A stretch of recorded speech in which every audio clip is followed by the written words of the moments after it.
नमस्कार। टीवी 9 भारतवर्ष के digital platform पर आपका स्वागत है। मैं हूं शिवेंद्र, हाजिर होता हूं आपके लिए लेकर खेल का केंद्र। और खेल का केंद्र में आज एक दिलचस्प कनेक्शन मिला सौरव गांगुली का ऑस्ट्रेलिया में जो भारतीय टीम की मौजूदा जीत हुई उससे।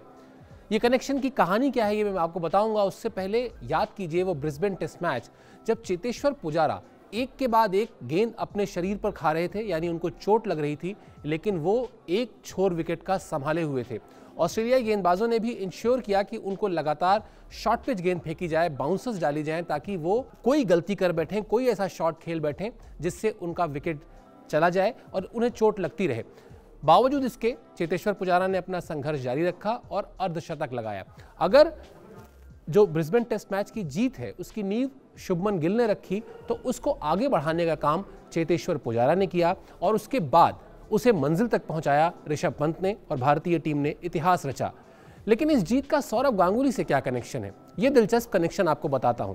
दरअसल सौरव गांगुली ने 2006-07 में जब भारतीय टीम दक्षिण अफ्रीका गई थी और राहुल द्रविड़ भारतीय टीम के कप्तान हुआ करते थे, तो सौरव गांगुली ने उस सीरीज से की थी इंटरनेशनल क्रिकेट में वापसी।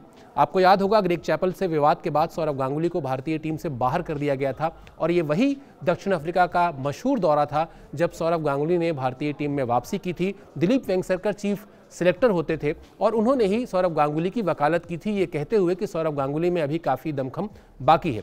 मैं उस सीरीज़ को कवर भी कर रहा था। पॉचेस्ट्रूम में प्रैक्टिस मैच था। प्रैक्टिस मैच के बाद पहला टेस्ट मैच था जोहानिसबर्ग में, और जोहानिसबर्ग में टेस्ट मैच में क्या हुआ था ये मैं आपको बताऊंगा। लेकिन उससे पहले आपको बता दूं कि उस मैच में सौरव गांगुली ने एक बहुत बड़ा बयान दिया था जो क्रिकेट के रिकॉर्ड बुक के हिसाब से बात करें या क्रिकेट के रूल बुक के हिसाब से बात करें तो शायद हर एक खिलाड़ी को याद रहेगा जिसने उस बयान को सुना होगा। और जो ब्रिस्बेन में जीत मिली, उस जीत में भी उस बयान का बहुत बड़ा योगदान था। और बयान क्या था? बयान ये था कि it's always better getting hurt rather than getting out, यानी क्रिकेट के मैदान में हमेशा चोट खाना बेहतर होता है अपना विकेट गंवाने के मुकाबले में। और यही थ्योरी काम आई चेतेश्वर पुजारा की, जिसका जिक्र मैंने इस वीडियो की शुरुआत में किया। अब आपको सौरव गांगुली के हौसले की याद दिलाते हैं। भारतीय टीम उस टेस्ट मैच में जीती थी और भारतीय टीम ने पहले बल्लेबाजी की थी। हालांकि जो दक्षिण अफ्रीका के गेंदबाज थे, मकाया एंथनी थे, जैक कैलिस थे, डेल स्टेन थे, यानी एक से एक बढ़कर लाइन लेंथ और स्पीड वाले तेज गेंदबाज थे। लिहाजा भारतीय बल्लेबाजी बड़ी कमजोर सी दिखाई दी थी और पूरी की पूरी भारतीय टीम सिर्फ 249 रन पर सिमट गई थी पहली पारी में। इस 249 रन में 50 रन से ज्यादा सौरव गांगुली के थे और उस पारी में सौरव गांगुली को जितनी शरीर पर चोट लगी थी वो मैंने भी देखा था और वो क्रिकेट फैंस को याद होगा। उसके बाद क्या हुआ कि श्रीशांत ने उस मैच में बहुत करिश्माई गेंदबाजी की और पहली पारी में दक्षिण अफ्रीका को 84 रन पर ही समेट दिया गया, यानी भारत के पास अच्छी खासी लीड थी पहली पारी के आधार पर। इसके बाद दूसरी पारी में जब भारतीय टीम बल्लेबाजी करने उतरी तो एक बार फिर उसने 236 रन बनाए और इस 236 रन में एक बार फिर 25 रन की बेशकीमती पारी थी सौरव गांगुली की, बिल्कुल चोट खाते हुए उसी तरह जैसे संघर्ष करते हुए उसी तरह जैसा उनके साथ पहली पारी में हुआ था। ये दोनों पारियां सौरव गांगुली के टेस्ट करियर की सबसे बेहतरीन पारियां नहीं थीं, लेकिन ये दोनों पारियां सौरव गांगुली के टेस्ट करियर की सबसे कामयाब पारियां थीं, क्योंकि इन पारियों के दम पर भारतीय टीम को जीत मिली थी। खैर, सौरव गांगुली 25 रन बनाया उन्होंने दूसरी पारी में और फिर इस तरह से जो दक्षिण अफ्रीका को टारगेट मिला था वो मिला था, मैं आपको बताता हूं, 402 रनों का।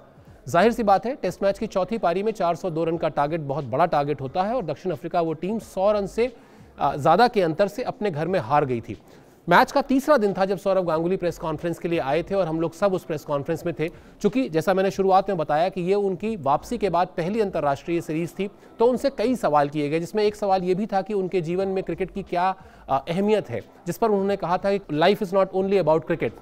उसी प्रेस कॉन्फ्रेंस में उनसे ये सवाल किया गया था कि सौरव, ये आपके जो दो पारियां आपने खेली, एक 51 रन की और एक 25 रन की इस टेस्ट मैच में, ये आपके करियर की सबसे बेहतरीन पारियां भले ना हो, लेकिन बहुत कामयाब पारियां, बहुत यादगार पारियां इसलिए रहेंगी क्योंकि इन पारियों की बदौलत भारतीय टीम अब जीत के दरवाजे पर खड़ी है। वहां पर सौरव गांगुली ने कहा था कि it's always better getting hurt rather than getting out. तो ये एक ऐसा बयान जो भारतीय खिलाड़ी और सौरव गांगुली के बारे में ये कहना कहीं से गलत नहीं है कि सौरव गांगुली ने भारतीय क्रिकेट की जो तस्वीर बदली है, खासतौर पर ऑस्ट्रेलिया के खिलाफ जो भारतीय टीम की तस्वीर बदली है। 2003-2004 में जब सौरव की कप्तानी में भारतीय टीम वहां से गई, वहीं से ये टर्न अराउंड हुआ है। तो ऑस्ट्रेलिया में शायद जब भारतीय टीम पहुंचती है तो जिन खिलाड़ियों की बातों को हमेशा अपने दिमाग में रखती होगी, उनमें से एक है सौरव गांगुली। और ब्रिस्बेन टेस्ट में जिस तरह से चेतेश्वर पुजारा ने संघर्ष किया, चोट खाई, एक उंगली पर तो उनकी चोट ऐसी लगी जिसमें वो एकदम तिलमिला गए, लेकिन उन्होंने हौसला नहीं छोड़ा। तो इसलिए सौरव गांगुली का क्या कनेक्शन है ऑस्ट्रेलिया के खिलाफ मिली इस ऐतिहासिक सीरीज जीत का, वो मैंने आपको बताया।